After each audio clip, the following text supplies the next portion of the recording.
사랑하는 은총의 숲 전농가족 여러분, 새해를 시작하고 주님의 길을 따라 한 걸음 또 한 걸음 잘 걷고 계시는지요? 어젯밤에는 정말 눈이 많이 왔습니다. 오늘 아침 생각에는 큰일 났다 이런 생각이 들었는데 오늘 낮에 보니까 눈이 그래도 많이 녹았습니다. 여러분, 그래도 응달진 곳에는 아마 미끄러움이 남아있을 테니까 건강 조심하시고 조심조심 잘 걸으시기를 바라겠습니다. 자, 오늘 이제 여러분들과 함께 은혜를 나눌 그런 그 말씀은 에베소서 5장 1절 2절 말씀입니다.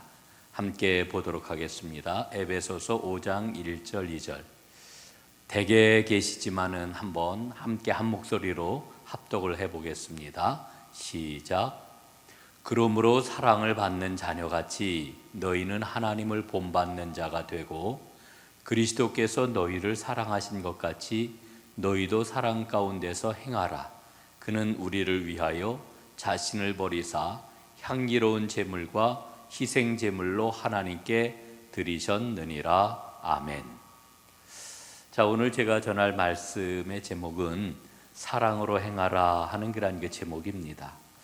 여러분, 사랑이라고 하는 말을 하도 많이 들어가지고 사람들이 사랑 그러면은 시큰둥하게 생각하는 경향이 있습니다. 그러나 사랑이 없는 인생을 한번 생각을 해 보십시오. 사랑 없는 그런 그 인생이 가능하겠습니까? 불가능하지요. 임의진 목사님이라고 계신데 그분이 이런 이야기를 들려주어요. 예수 그리스도로 구원을 받는다라고 하는 말은 사랑으로 구원받는다는 말과 똑같은 말이다. 예수의 이름 대신 들어갈 유일한 단어는 바로 사랑이다. 이렇게 이야기를 했습니다. 정말 맞습니다. 여러분, 우리가 잘 알고 있는 요한일서 4장 7절 말씀을 한번 보세요. 여러분, 요한일서 4장 7절 말씀에 보면은 하나님의 이름을 유일하게 일러주고 있는 구절이라고 저는 생각을 해요. 사랑하는 자들아, 우리가 서로 사랑하자. 사랑은 하나님께 속한 것이니 사랑하는 자마다 하나님으로부터 나서 하나님을 알고, 이렇게 말씀을 하잖아요.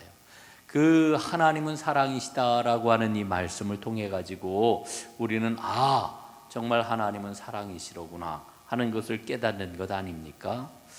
세상 사람들이 굉장히 관심을 갖고 있는 곳이 있습니다. 거기가 어딘지 아세요? 교회입니다. 세상 사람들이 교회에 대해서 얼마나 많은 관심을 갖고 교회에 집중하고 주목을 하는지 몰라요. 왜 그럴까요? 그 이유가 어디에 있을까요? 사람들은 교회가 하나님의 사랑을 나타내는 곳이라고 하는 그런 믿음을 갖고 있기 때문에 그래요. 이건 어떻게 보면 본능적인 것이기도 합니다. 여러분, 하나님은 사랑이시죠. 그리고 하나님께서 만드신 하나님의 거룩한 기관이 바로 교회 아닙니까? 그러니까 사람들은 본능적으로 교회를 통해 가지고 하나님의 사랑을 맛볼 것을 기대한단 말이에요. 그래서 아주 예리한 눈을 가지고 교회를 바라보는 겁니다.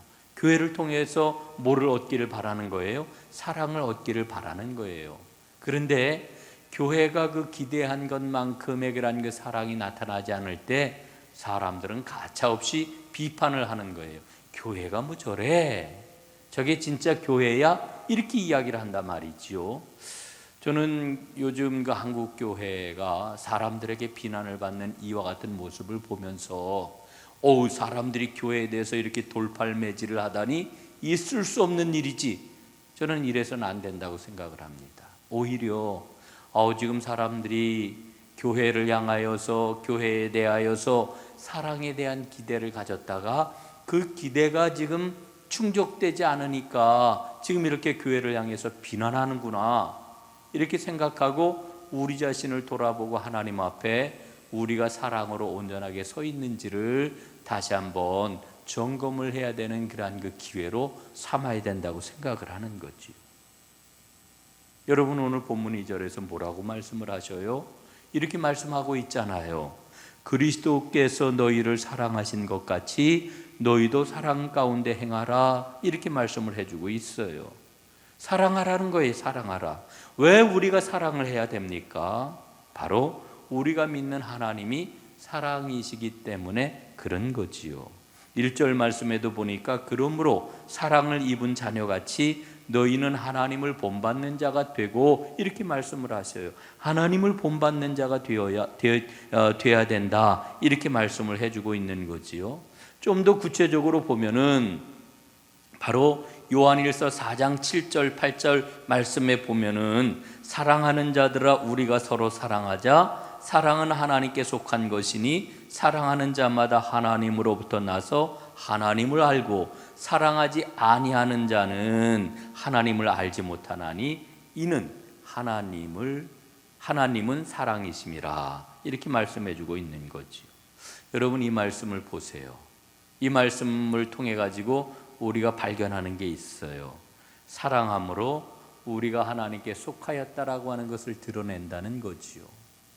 또 두 번째로는 사랑하는 자가 바로 하나님께로부터 난 자라고 하는 것을 일러주고 있는 거지요. 세 번째로는 사랑할 때 하나님을 알게 된다는 거지요. 여러분 우리가 하나님을 아는 그런 그 고상한 지식 뭐 이런 것들을 많이 생각을 하는데 사실은 하나님을 알 수 있는 유일한 길은 바로 사랑을 통해서라고 이렇게 일러주고 있는 거예요. 왜? 하나님의 본질은 사랑이기 때문이지요. 그래서 유명한 교부 어거스틴은 이렇게 이야기를 해요. 하나님 아버지를 가리켜서 사랑하는 분이라고 표현을 하고요, 아들이신 예수 그리스도를 가리켜서 사랑받는 분 이렇게 표현을 하고요, 성령님을 가리켜서 사랑 그 자체라고 이렇게 표현을 하고 있는 것을 보아요. 여러분 하나님의 사랑은 전능하신 사랑입니다. 온전하신 사랑입니다. 능력과 지혜를 동반한 사랑이십니다. 그리고 무한한 사랑이십니다. 그런데 거기에 비해서 우리 인간도 사랑을 갖고 있기는 하지만 그 사랑은 어떻습니까? 그 사랑은 제한적인 사랑이에요. 연약한 사랑이에요. 여러분 사랑이 있기는 있는데 능력이 있습니까? 없습니까? 능력이 없어요. 아기가 너무너무 아파요. 너무 힘들어하고 아파해요. 너무 고통스러워하는 거예요 아이가. 여러분 그걸 바라보는 어머니의 심정이 어떨까요? 엄마의 심정이 막 찢어지지요 가슴이. 얼마나 아이가 아픈 그 모습을 보면서 가슴이 녹아내리겠어요. 아픈 곳을 찾아서 고쳐주고 싶지만 엄마에게는 능력이 없어요. 이게 인간이 갖고 있는 사랑의 한계입니다. 가난한 아버지가 자기 아들을 정말 좋은 학교에 보내고 싶어요. 그러나 돈이 없어요. 능력이 안 되는 거예요. 여러분 이게 바로 인간이 갖고 있는 사랑의 한계란 말이에요. 그런데 인간이 갖고 있는 사랑은 이렇게 능력만 한계가 있는 게 아니라 지혜도 부족해요. 오히려 내가 갖고 있는 그 사랑이 자녀를 괴롭힐 수도 있어요. 혹은 그 사랑이라고 하는 이름하에 과잉 보호하는 것 때문에 아이가 망쳐질 수도 있어요. 사랑이 자녀를 속박할 수도 있어요. 왜 그렇습니까? 사랑은 있는데 지혜가 없기 때문이지요. 그런데 우리 하나님의 사랑은 어떤 사랑이라고요? 완전하신 사랑이에요. 불완전한 사랑이 아니에요. 온전한 사랑이에요. 능력도 있고 지혜도 있는 사랑이에요. 그런데 오늘 뭐라고 말씀을 하셔요? 그 사랑을 너희가 받았으니 너희도 사랑하라 이렇게 말씀을 해주고 있는 거지요. 2절 말씀, 예수 그리스도께서 너희를 사랑하신 것 같이 너희도 사랑하라 이렇게 말씀하고 있잖아요. 예수 그리스도께서 너희를 사랑하신 것 같이, 조건절이란 말이에요. 그리스도께서 너희를 사랑하신 것 같이. 여러분 그러니까 중요한 게 뭐냐 하면은요, 내가 주님의 사랑을 받고 있느냐라고 하는 거지요. 내가 주님의 사랑을 받았느냐라고 하는 거지요. 여러분 주님의 사랑을 받으셨나요? 주님의 사랑이 내 안에 있나요? 내가 그 사랑을 경험을 했나요? 그걸 어떻게 알 수 있어요? 내가 사랑을 받은 자, 그 사랑으로 살아가는 자라고 하는 것을 어떻게 알 수가 있겠어요? 그걸 알아야지요. 내가 사랑의 마음으로 살아가고 있는가, 이거를 보면은 내가 사랑을 받은 자인지 아닌지 알 수가 있단 말이지요.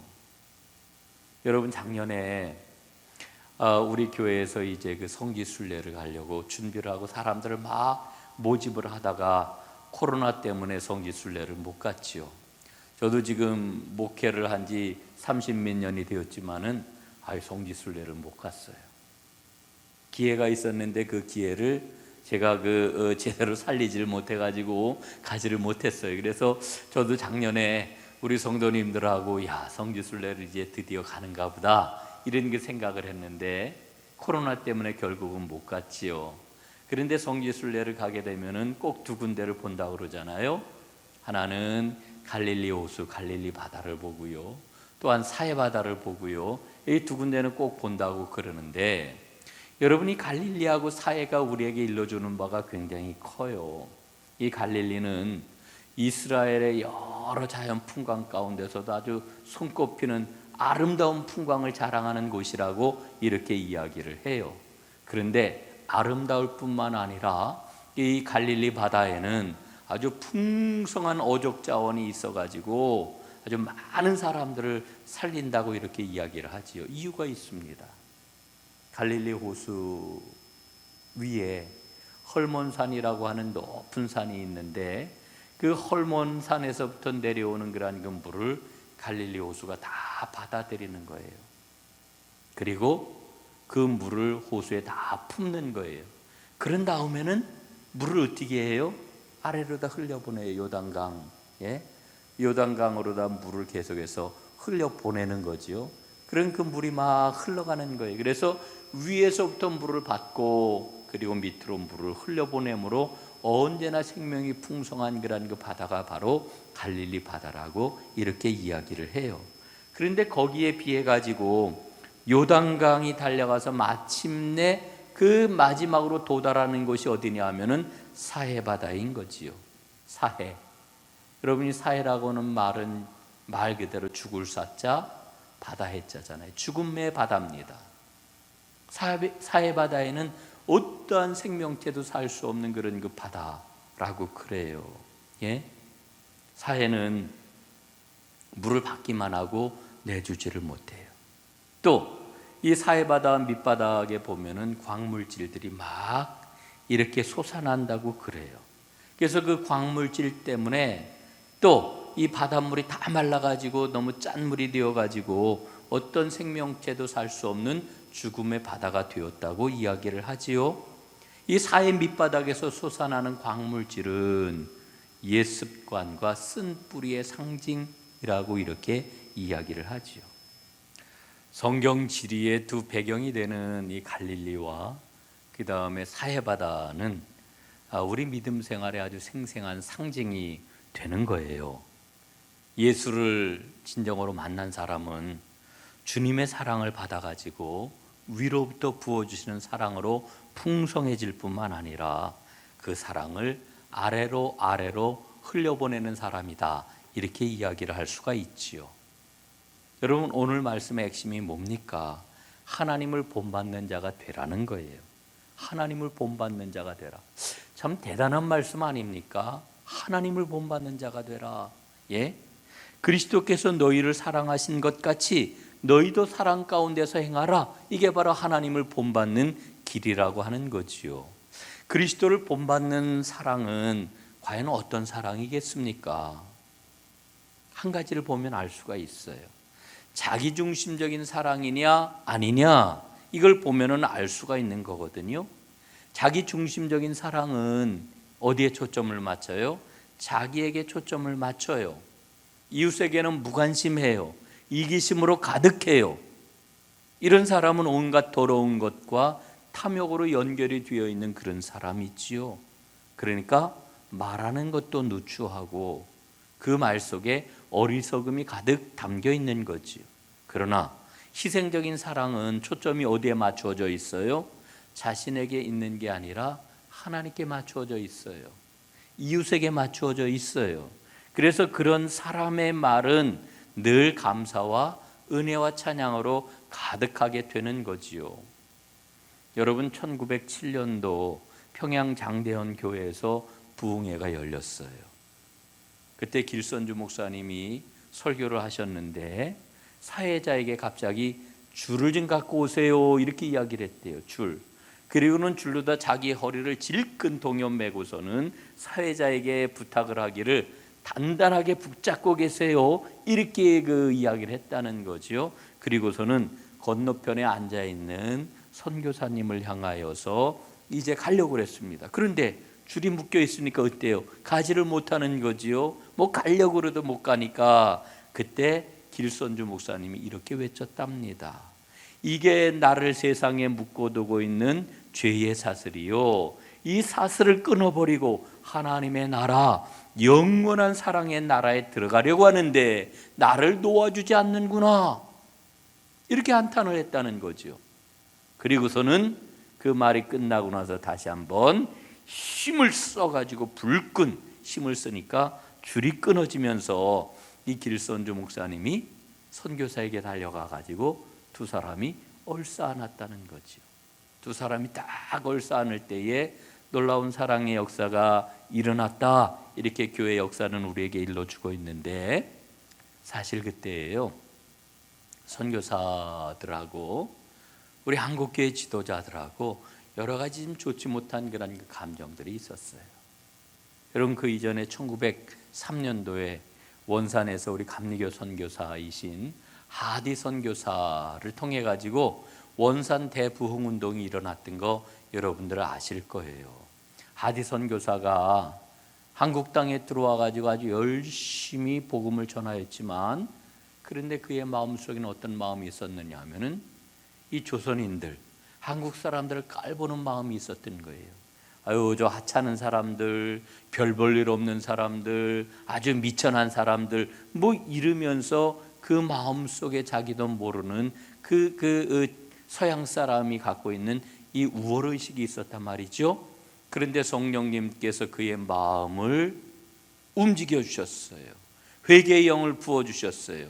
그래서 그가 말씀을 전하던 중에 자기의 죄를 깨닫고 그 죄를 고백하게 될 때 놀라운 사랑과 생명의 역사가 일어나서 그 유명한 원산 대부흥 운동이 일어났던 거지요. 여러분, 그 한국에 들어왔던 선교사님들을 보면은요, 거의 다 모두가 다 교파 선교사들이에요.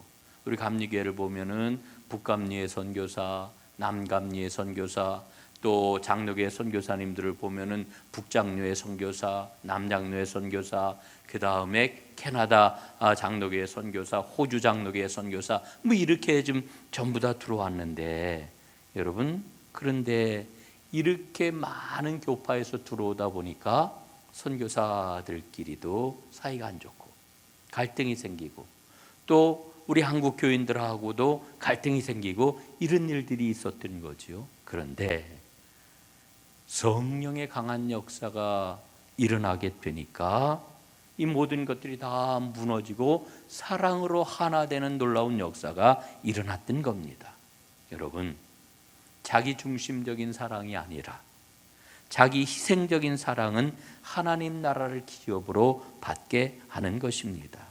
그래서 사랑의 삶을 살기 위해서는 무엇보다도 예수 그리스도의 십자가를 바라봐야 됩니다. 복음으로 살아야 되는 거지. 여러분, 복음이 무엇입니까? 예수 그리스도가 복음이십니다. 예수님의 십자가가 복음입니다. 다시 말하면은 내 안에 부활하신 예수 그리스도가 계실 때 복음이 있다, 이렇게 이야기할 수가 있는 거지요. 여러분, 예수님이 이 땅에 오셔서 수많은 사람들을 고쳐주셨어요. 배고픈 사람들을 먹이셨어요. 그리고 죽은 자를 살리셨어요. 여러분, 이게 복음입니까? 아니에요. 그건 그런 일이 있었다는 이야기지요. 예수님이 십자가에서 죽으셨습니다. 사흘 만에 살아나셨습니다. 이게 복음입니까? 아니에요. 내가 예수님을 만나 예수님과 함께 죽고 예수님과 함께 살아날 때, 이게 복음이에요. 그래서 이제는 내가 예수와 함께 산다, 그럴 때 이게 복음이에요. 여러분, 예수님이 내 안에서 나와 함께 살아가실 때 복음의 역사가 일어나는 거지요. 이 복음이 있어야만 우리는 사랑의 삶을 살 수가 있는 겁니다. 복음이 있어야만, 예수님이 내 안에 계셔야만 사랑의 삶을 살 수가 있는 거지요. 5절 말씀을 한번 보겠습니다. 오늘 에베소서 5장 5절에 보니까 이렇게 기록이 되어 있어요. 음행하는 자나 더러운 자나 탐하는 자 곧 우상 숭배자는 다 그리스도와 하나님의 나라를 기업으로 얻지 못하리니, 이렇게 말씀을 합니다. 하나님 나라에서 기업을 얻지 못한다, 이렇게 말씀을 해요. 그런데 여러분, 오늘 이 말씀에서 우리가 주목을 해야 될 게 있는데, 그게 뭐냐면은 우상 숭배자라고 하는 말씀이에요. 누가 우상 숭배자예요? 음행하는 사람이 우상 숭배자예요. 더러운 자, 탐하는 자가 곧 우상 숭배자예요. 예? 다시 말씀을 드리면은 자기 자신만을 위해서 사는 사람, 탐욕으로 가득한 사람, 이기심으로 똘똘 뭉친 사람, 이 사람이 우상 숭배자라는 거예요. 제가 늘 말씀을 드려요. 이 우상 숭배를 종교적인 행위로 국한해 가지고 이 말씀을 읽지 말아라, 여러분 제가 늘 강조하잖아요. 종교적인 어떤 행위로만 이 우상 숭배를 협소하게 이야기를 하면은요, 이 말씀의 본질을 자꾸만 놓쳐버리게 되어요. 여러분, 오늘 성경에서 일러주고 있는 우상 숭배는 오직 자기밖에 모르고 자기 욕심만을 위해서 살아가는 사람, 이 사람은 우상 숭배자라고 하는 거예요. 인간은 어느 누구나 할 것 없이 이기적이에요. 이 이기적인 삶, 이 우상 숭배의 삶을 무엇으로 이겨낼 수가 있겠습니까? 오직 하나, 십자가 사랑으로 가능하다라고 하는 거지. 그래서 너희가 오늘 말씀은 이런 거죠. 너희가 십자가의 사랑을 받았으니 이제는 사랑을 행하는 자가 되어라, 이렇게 말씀을 해주고 있는 겁니다. 여러분, 십자가 사랑으로 그리스도께서 너희를 사랑하신 것 같이 너희도 서로 사랑하라 하는 이 말씀을 잘 실행하면서 주의 길을 걸어가는 진정한 생명의 사람, 진정한 축복의 사람 다 되시기를 주님의 이름으로 축복합니다. 기도하겠습니다. 하나님 감사합니다. 오늘 말씀을 통하여서 사랑을 받는 자녀같이 너희는 하나님을 본받는 자가 되어라, 그리스도께서 너희를 사랑하신 것 같이 너희도 사랑 가운데서 행하라 말씀을 해주시니 고맙습니다. 이 말씀을 꼭 붙잡고 예수님이 살아나셔서 예수님이 내 안에서 나와 함께 사시는 진정한 복음의 사람이 되어 사랑을 마음껏 받아 누리게 하시고 그 사랑을 또한 마음껏 행하는 주의 백성들 다 되게 하옵소서. 세상이 코로나로 힘들고 어렵지만 이 사랑을 가지고 살아갈 때에 사람들은 우리를 보고 새로운 생명과 희망을 누리게 될 줄로 믿습니다. 하나님의 큰 축복이 올 한 해도 가득 넘치도록 주님 역사해 주옵소서. 예수님 이름으로 기도드리옵나이다. 아멘.